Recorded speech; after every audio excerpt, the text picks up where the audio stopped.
ሰላም ጤና ይስጥልን የተወደዳችሁና የተከበራችሁ የጣና ቴሌቪዥን አድማጭ ተመልካቾቻችን እንደምንዋላችሁ። ከጣና ቴሌቪዥን የጥቅምት 20 ቀን 2018 ዓ.ም የምሽት ጣና ዜናችን ተጀምሯል።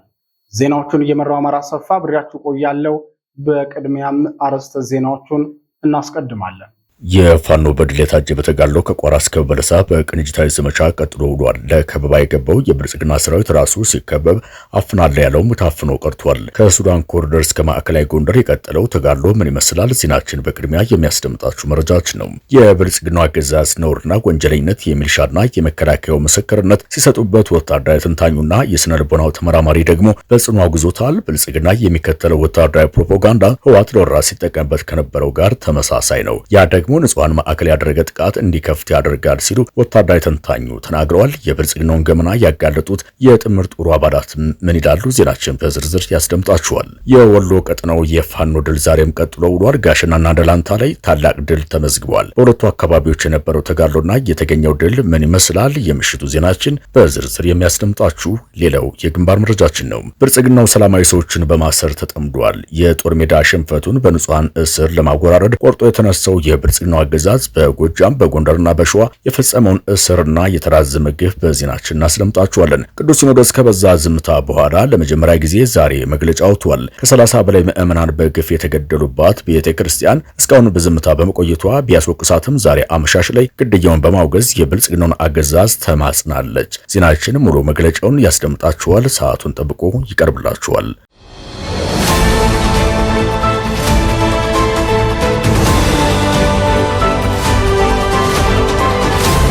የተወደዳችሁና የተከበራችሁ የጣና ቴሌቪዥን አድማጭ ተመልካቾቻችን እነዚህንና ሌሎች የግንባርና የትንታኔ ዘገባዎችን ይዘናል።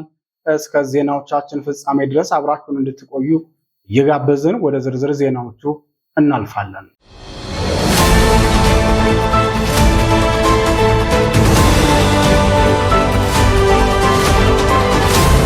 ወደ ቀዳሚው ዜናችን አመራን። ከቋራ እስከ በለሳ የዘለቀው የቅንጅት ውጊያ በጎንደር ጠቅላይ ግዛት ከሱዳን ኮሪደር እስከ ማዕከላዊ ቀጠና 3ኛ ቀኑን የያዘ ቅንጅት ዘመቻ በማድረግ ፋኖ ድል መቀዳጀቱን አስታውቋል። በሱዳን ኮሪደር ቋራ አውራጃ ላይ የአፋድ ጎንደር ጠቅላይ ግዛት እዝ 2 ክፍለ ጦሮችና የአፋባ ደጃዝማች በላይ ዘለቀ እዝ 3 ክፍለ ጦሮች በቅንጅት ብርቱ ተጋድሎ አድርገው ታላቅ ድል ተቀዳጅተዋል። በርካታ ግንባሮችን የሸፈነውን ተጋድሎ ካደረጉት የቀጠናው የፋኖ ክፍለ ጦሮች መካከል አንዱ የሆነው አፋባ ደጃዝማች በላይ ዘለቀ እዝ መይሰው ካሳ 2ኛ ኮር አድዋ ክፍለ ጦር 3ኛ ቀኑን በያዘው ጠንካራ አውደ ውጊያ በምዕራብ ጎንደር ቋራ ወረዳና በማዕከላዊ ጎንደር አለፋ ወረዳ አሁንም በድል እንደቀጠለ ይገኛል ብለዋል። የክፍለ ጦሩ የተጋድሎ መረጃ አክሎም ያገዛዙ ጥምር ጦር በልዩ ወታደራዊ ኦፕሬሽን ከሰፈረበት ደለጎ ሻውራና ጸደ ማርያም ከተሞች ከጥቅምት 17 2018 ማታ ጀምሮ ስቦ ወደ ሞት ቀጠና በማስገባት እስከ አሁኗ ሰዓት ድረስ ከፍተኛ በትር እያረፈበት ይገኛል። በቋራ ወረዳ ደለጎ ከተማ ያለው የብልጽግና ኃይል በተለያየ አቅጣጫ የኃይል ጭማሪ እያደረገ በሰማይ በድሮን እገዛ ቢደረግለትም ቋራ ኦሜርላ ክፍለ ጦርና የጎንደር ጠቅላይ ግዛት እዝ የፋኖ ሰራዊት በሚያደርጉት ጥምረታዊ ውጊያ ከፍተኛ ላስጨራሽ ትንቅንቅ እየተደረገ የጠላት ኃይል ክፉኛ ሙትና ቆስለኛ ሆኗል ሲል አስታውቋል። በተመሳሳይ ከሻውራና ካጸደ ማርያም ከተማ ተስቦ ወደ መግደያ ቀጠና የገባው የብልጽግና ያለ የሌለ ኃይሉን ጨምሮ የድሮን እገዛዎችን በመጠቀም ወደ ነበረበት ከተማ ተመልሶ ለመግባት ጥረት ቢያደርግም የአድዋ ክፍለ ጦር ብርቱ ምት አሳርፎበታል። ሁሉም የአውደ ውጊያ ግንባሮች ዜና እስከተጠናቀረበት ሰዓት እንደቀጠሉ መሆናቸውን የአፋባ ደጃዝማች በላይ ዘለቀ እዝ መይሰው ካሳ 2ኛ ኮር ቃል አቀባይ ክፍል ያደረሰን መረጃ ያመላክታል። ይህ በእንዲህ እንዳለ በጨለማ ፋኖን ለማፈን የገባው የብልጽግናው ሰራዊት በአፋድ ጎንደር ጠቅላይ ግዛት እዝና አፋባ ደጃዝማች በላይ ዘለቀ እዝ በቅንጅት ባካሄዱት ውጊያ ሌሊ በተባለ ቦታ ላይ ከፍተኛ ኪሳራ አድርሰውበታል።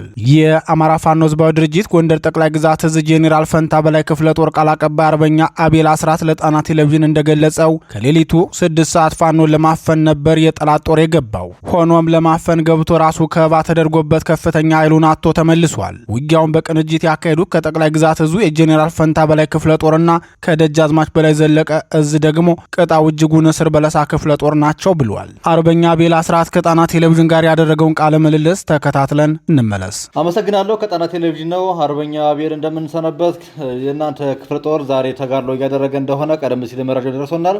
እስኪ ሙሉ መረጃውን አድርስልን ወንድማለም። ሰላም ጤና ይስጥልን። ደህና ሰነበታችሁ። እኛ አካባቢ አንዳንድ ጀብዶች እየተሰሩ ይገኛሉ። ከሌሊቱ 6 ሰዓት ከበለሳ እንዲሊ የምትባል ቦታ ፋኖችን ለማፈን ተለያዩ ኦፕሬሽን ሰርቶ ከሌሊቱ 6 ሰዓት ላይ እንዲሊ የምትባል ቦታ ላይ ገብቷል። ቢገባም ነገር ግን እሱ ለማፈን የመጣበትን ኦፕሬሽን ተገልብጦ እሱ ታፍኖ ብሏል። በጀነራል ፈንታ በላይ ክፍለ ጦር የምትመራው ታላምላክ ነጋሽ ብርጌድና በንስር በለሳ የምትመራው መብረቁ ሻለቃ በጥምር ጦር ጥምር በመሆን ከፍተኛ ጀብድ ሲያስመሰክሩ ውለዋልኝ። ይርጋ አስከትሎ ደግሞ የተለያዩ ውጤቶች ተገኝተዋል። ምርኮኛ ማለት ሙትና ቁስለኛ ሆኖ ወዷል። በተጨባጭ ወደ 8 እና ከዛ በላይ መሳሪያዎች ተነስተዋል ብለውናል። እዛው ላይ ነው ያለ። አሁንም ትግል ላይ እንዳለና አምቡላንስም በተጨባጭ ሁኔታ ተማርኮ አምቡላንሱን ደፈጣ በመጣል ቁስለኞች ይዞ በሚሸሽ ጠላት ላይ ከፍተኛ ኪሳራ ጋጥሞት አምቡላንሱ ወድቆ ነው ያለ። እጅግ አድርገን እናመሰግናለን አርበኛ አቤል ስለምሰጠን ማብራሪያ፣ እንዲሁ ስለተጋድሏችሁ እናመሰግናለን። ዛሬ የነገርከን ተጋድሎ የሁለቱም እዞች የተለያዩ ክፍለ ጦሮች ብርጌዶች በቅንጅት ያደረጉት ተጋድሎ ነውና ይሄ ተጋድሎ ከቅርብ ጊዜ ወዲህ በቅንጅት የምታደርጉት ዘመቻና ተጋድሎ እንዲሁ ለአማራ ሕዝብ የህልውና ትግል ፋይዳው ምን ያክል ነው? ውጤቱ ሲገለጽልን።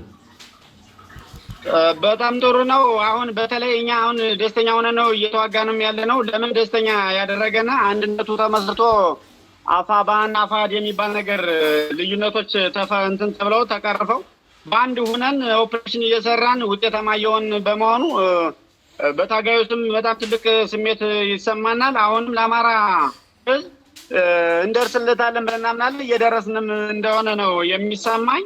አንድነቱ ደስ የሚል ነው። ደስ የሚል ውጤትም አለ፣ ወደፊትም ይቀጥላል የሚል እምነት አለኝ። አመሰግናለሁ አርበኛ አቤል። በመጨረሻ ማን ጥያቄ ላቀርብልህ። እንግዲህ የሁለቱ እዞች ወደ አንድ መውጣትን ተከትሎ በእናንተ የምትንቀሳቀሱበት የጀነራል ፈንታ በላይ ክፍለ ጦርን ጨምሮ አጠቃላይ በዛ ቀጠና የምትንቀሳቀሱ ኃይሎች ላይ ብዙ ጊዜ የህዝብ ምሬት የሚቀርብበት ቀጠና ነበረና እሱን ቀጠና አሁን ህዝቡ ከሚያቀርበው ምሬት አንጻር ፋኖ ቀጠናውን በመቆጣጠርና ዘራፊን በማጥፋት በኩል የሚኖረው ፋይዳስ ምን ይመስላል?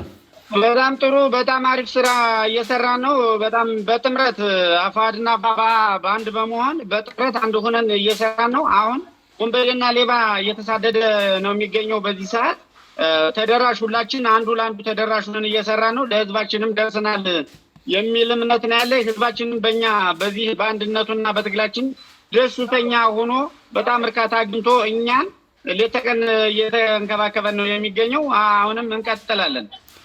እጅግ አድርገን እናመሰግናለን አርበኛ አቤል ሰጠን ማብራሪያ፣ እንዲሁም ደግሞ ስለተጋድሏችሁ ከልብ እናመሰግናለን።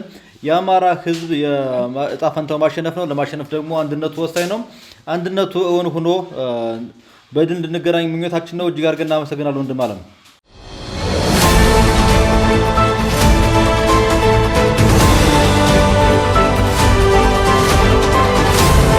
ወደ ተከታዩ ዜናችን እናልፋለን። የሚሊሻና የመከላከያው ምስክርነት። የብልጽግናው ሰራዊት በሂደት እየፈረሰ ፋኖን በመቀላቀል ያገዛዙን ገመናም እያጋለጡት ይገኛሉ። የብልጽግናው መከላከያ አባሉና የሚሊሻ አባሉ በተለያዩ ግንባሮች እጃቸውን ለፋኖ ከሰጡ በኋላ የሰጧቸው ማብራሪያዎች አገዛዙ ለሰራዊቱ የሚሰጠው መመሪያ ያጋለጠ ነው ተብሏል።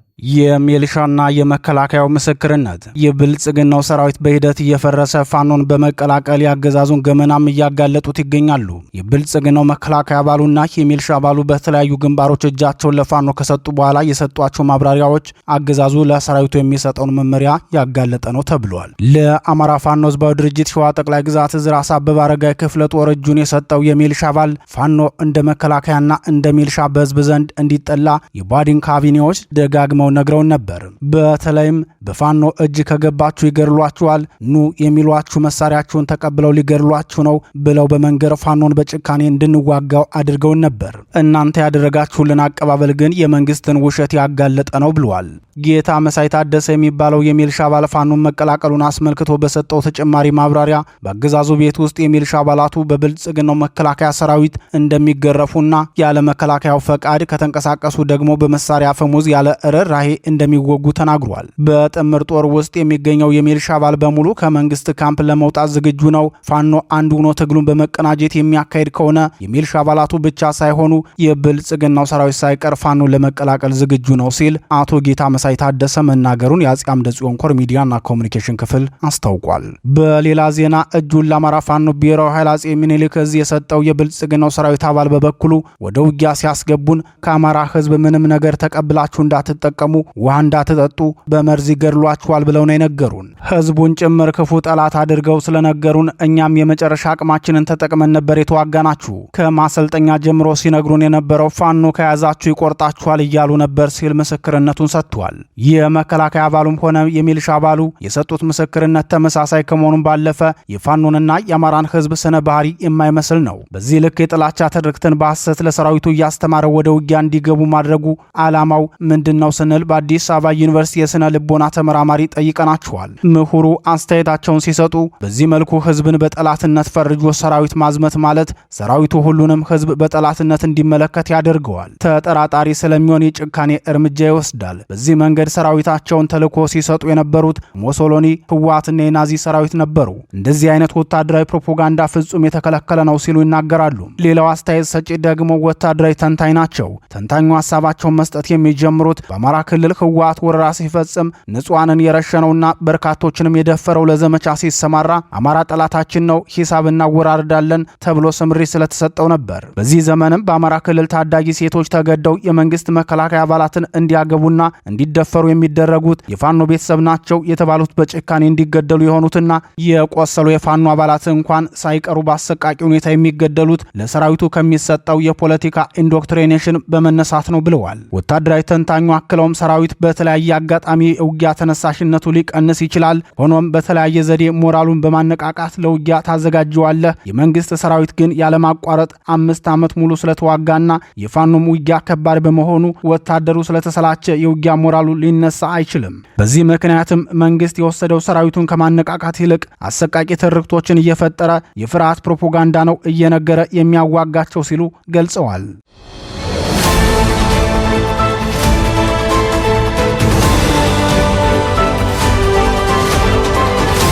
ዜናዎቻችን እንደቀጠሉ ናቸው።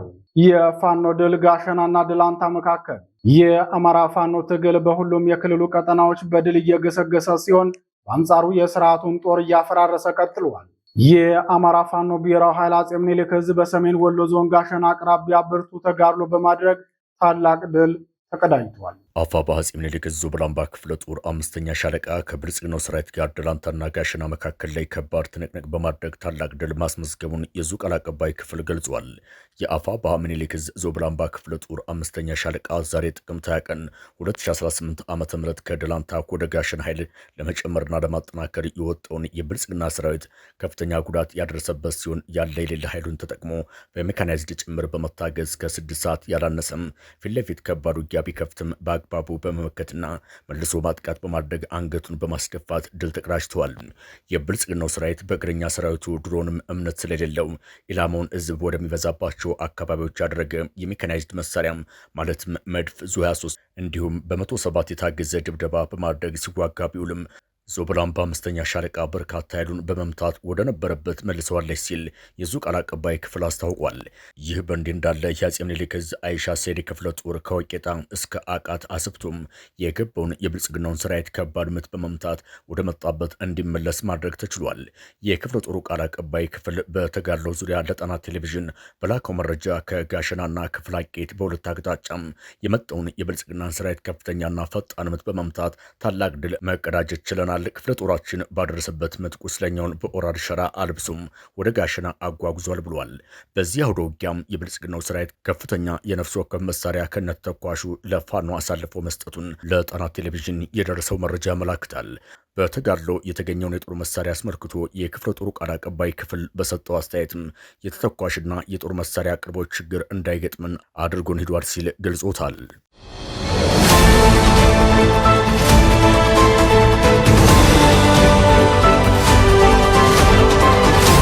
ክቡራትና ክቡራን የጣና ቴሌቪዥን አድማጭ ተመልካቾቻችን የጥቅምት 20 ቀን 2018 ዓ.ም የምሽት ጣና ዜናችን አሁንም እንደቀጠለ ነው። ብልጽግናው ሰላማዊ ሰዎችን አሰረ። የብልጽግናው ስርዓት በእግረኛ በሜካናይዝድ እና በድሮን በመታገዝ በአማራ ህዝብ ላይ ዘረፈጅ ጦርነት ቢከፍትም በፋኖ በኩል የሚደርስበት ፖለቲካዊና ወታደራዊ ኪሳራ ስለከበደው ንጹሃንን በግፍ እያሰረ ነው። ከፋኖ ጋር በሚያደርገው ውጊያ ድል የራቀው ብልጽግናው የፋኖ ደጋፊ ናቸው፣ ቤተሰብ ናቸው፣ መረጃ ያቀብላሉ ብሎ የጠረጠራቸውንና በካድሬው የሚሰጠውን መመሪያ ተቀብሎ ንጹሃንን በማሰር በማፈንና በአሰቃቂ ሁኔታ በመግደል ላይ መሆኑን ለጣና ቴሌቪዥን የደረሰው መረጃ ያመላክታል። ይህን አሰቃቂ የጦር ወንጀሉን ግን ሌላኛው የውጊያ ግንባር አድርጎ ወስዶታል እንጂ ወንጀል እንደሆነ አያስብም ሲሉ ወታደራዊ ምንጮቻችን ገልጸዋል። ከቀናት በፊት በጎጃም ጠቅላይ ግዛት በንጹሃን ላይ ከፍተኛ ሰቆቃ ሲፈጽም የሰነበተው የብልጽግናው አገዛዝ ዛሬም በደቡባዊ ጎንደር ዞን ላይ ጋይንት ወረዳ ነፋስ መውጫ ከተማ ተመሳሳዩን የጦር ወንጀል ፈጽሞታል። የፋኖ ደጋፊ ናቸው፣ ቤተሰብ ናቸው ያላቸውን ሰዎች እየመረጠ በጅምላ እያፈሰ ወደ እስር ቤት አስገብቷል ሲሉ የጣና ቴሌቪዥን ምንጮች ገልጸዋል። ከወራት በፊት የገብርየ ክፍለ ጦር ዋና አዛዥ አርበኛ አዲሱ ደባልቄንና የምክትል አዛዥ አርበኛ ዳነ ተስፋን መኖሪያ ቤቶች ማፍረሱ አይዘነጋም። የብልጽግናው ጥምር ጦር አባላት በካድሬው ጥቆማ መሰረት በየቤቱ እየዞሩ ሰዎችን እያደኑ ማፈናቸውን እንደቀጠሉ የሚናገሩት የጣና ቴሌቪዥን ምንጮች ቤት ለቤት እየዞረ ንጹሃንን ማሰር ያላቆመው የብልጽግናው ስርዓት ከደርግ ዘመነ መንግስት ጀምሮ ነዋሪዎች ይዘውት የቆዩትን መኖሪያ ቦታ በመቀማት በጨረታ እየሸጡ ለሚልሻ ደሞዝ ለመክፈል በመወሰናቸው በርካታ ሰዎችን ከመኖሪያ ቤታቸው ተፈናቅለው መውደቂያ አልባ ተደርገዋል ሲሉ ተናግረዋል። ሁሉንም አይነት የገንዘብ ማግኛ ዘዴዎችን እየተጠቀመ ያለው የብልጽግናው ካድሬ ነዋሪዎችን ሜዳ ላይ እንዲወድቁ በማድረግ በህዝብ ላይ ሰቆቃ እየፈጠረ መሆኑን የነፋስ መውጫ ከተማ ነዋሪዎች ይናገራሉ። ብልጽግናው ከፍተኛ የገንዘብ እጥረት ስላጋጠመው በ30 ብር ብቻ የአገልግሎት ክፍያ ሲሰጥ የነበረውን የነዋሪዎች መታወቂያ አገልግሎት ዋጋውን ወደ 600 ብር ከፍ በማድረግና ሌሎችንም አገልግሎቶች ዋጋቸውን በመስቀል በጦርነትና በኑሮ ውድነት የሚሰቃየውን ህዝብ ህይወቱን እያመሰቃቀሉበት ነው ሲሉ ምንጮቻችን ተናግረዋል። ይህ በእንዲህ እንዳለ የብልጽግናው አገዛዝ በንጹሃን ላይ የሚያደርሰውን ግፍ በሸዋ ጠቅላይ ግዛትም አጠናክሮ የቀጠለ ሲሆን በመንዝ አውራጃ ንጹሃንን በግፍ ማሰሩን የጣና ቴሌቪዥን ምንጮች ገልጸዋል። ከቀናት በፊት በዚሁ ቀጠና የንጹሃንን መኖሪያ ቤት በከባድ መሳሪያ ያቃጥለው የአገዛዙ ሰራዊት ዛሬ ደግሞ በተቀናጀ መልኩ የአካባቢውን ወጣቶችና የመንግስት ሰራተኞችን በጅምላ ማሰሩን ለጣና ቴሌቪዥን የደረሰው መረጃ ያመላክታል። የብልጽግናው ሰራዊት በአውደ ግንባር የሚደርስበትን ከባድ የፋኖ ምት ተከትሎ ንጹሃንን በግፍ መግደልና በጅምላ ማሰር አለፍ ሲልም የፋኖ ቤተሰቦችን ቤት ንብረት ማውደም ተደጋጋሚ ስራው ካደረገው ቆይቷል። በዚሁ ሸዋ ጠቅላይ ግዛት በቅርቡ የአፋር ሸዋ ጠቅላይ ግዛት እዝ ዋና አዛዡን አርበኛ መከተው ማሞን ወላጅ አባት ጨምሮ የዙን ከፍተኛ አመራር ቤተሰብ ማገቱን መዘገባችን አይዘነጋም።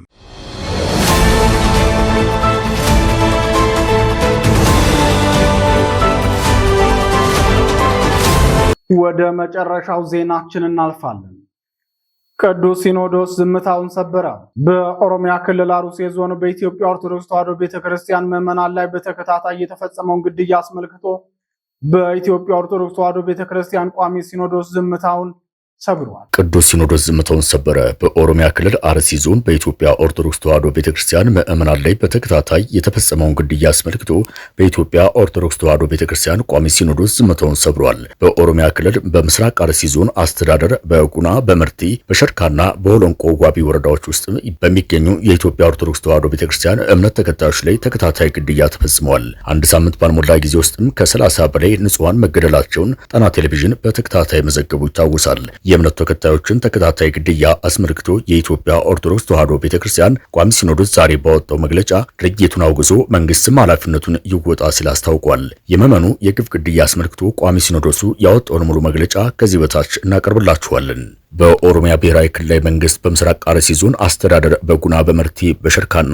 በሆሎንቆ ዋቢ ወረዳዎች ውስጥ በሚገኙ የኢትዮጵያ ኦርቶዶክስ ተዋሕዶ ቤተክርስቲያን እምነት ተከታዮች ላይ ጥቅምት 14 ቀን ለ15 2018 ዓ.ም በጉናና መርቲ ወረዳዎች 17 ክርስቲያኖች፣ ጥቅምት 17 ለ18 ቀን 2018 ዓ.ም በሸርካ ወረዳ 3 ክርስቲያኖች እንዲሁም ጥቅምት 18 ለ19 ቀን 2018 ዓ.ም በሆሎንቆ ዋቢ ወረዳ 5 ክርስቲያኖች በድምሩ በጥቅምት ወር 2018 ዓ.ም ብቻም 25 ኦርቶዶክሳውያን ወገኖቻችን ሀገራችንና ምድራችን ብለው በሰላም በተኙበት በድንገት ማንነታቸው ባልታወቀ ታጣቂዎች በአሰቃቂ ሁኔታ እንደተገደሉና ግድያውም ከዕለት ወደ ዕለት እየተባባሰ መሆኑን የምስራቅ አርሲ አገረ ስብከት ጽሕፈት ቤት የላከውን ሪፖርት ቋሚ ሲኖዶሱም የተመለከተው በከባድና ጥልቅ የሐዘን ስሜት ነው። በመሆኑም በምስራቅ አርሲ አገረ ስብከት እንዲህ አይነት አሰቃቂ ድርጊት ሲፈጸም የቆየው በተደጋጋሚ እንደመሆኑ መጠን እንዲህ አይነቱ አስነዋሪ ድርጊት በቅዱሳት መጻሕፍትም ሆነ በሰው ልጅ ሰብአዊ መብት ፈጽሞ ተቀባይነት የሌለው በነጻነት የማምለክ ህገ መንግስታዊ መብትን የሚጋፋ ተከባብሮና ተቻችሎ የመኖር መንፈሳዊ እሴቶቻችን የሚያጠፋ ክብረ ነክና ሊወገዝ የሚገባው የሥነ ምግባራዊ ድርጊት በመሆኑ የኢትዮጵያ ኦርቶዶክስ ተዋሕዶ ቤተክርስቲያን ቋሚ ሲኖዶሱ በጽኑ አውግዞታል። በመሆኑም ጉዳዩ በቀጥታ የሚመለከታቸው መንግስታዊ አካላትም ይህንን የሰብአዊ የሆነ ተግባር በጽኑ በማውገዝና በህገ መንግስቱ የተረጋገጠውን በህይወት የመኖርና የእምነት ነጻነት መብትን እንዲያስከብሩልንና ይህንን አስነዋሪ ድርጊት የፈጸሙትን ህገወጥ ግለሰቦች ለህግ በማቅረብ የህግ የበላይነትን ከማረጋገጥ በተጨማሪም በቀጣይ እንዲህ አይነቱ ህገወጥ ተግባር እንዳይደገም አስፈላጊውን የህግ ከለላ በመስጠት ኃላፊነታቸውን እንዲወጡም ቋሚ ሲኖዶስ መንፈሳዊ ጥሪውን ያስተላልፋል። በመጨረሻም በደረሰው ጉዳት የተሰማንን ከፍተኛ ሐዘን በድጋሚ እየገለጽን ለሟች ቤተሰቦችና ለመላው ኢትዮጵያን መጽናናትን በመመኘት በግፍ ሕይወታቸውን ላጡት ወገኖቻችንም እግዚአብሔር አምላክ ዕረፍተ ነፍስን እንዲያድልልን ቅድስት ቤተክርስቲያን ትጸልያለች በማለት መግለጫውን አጠናቋል።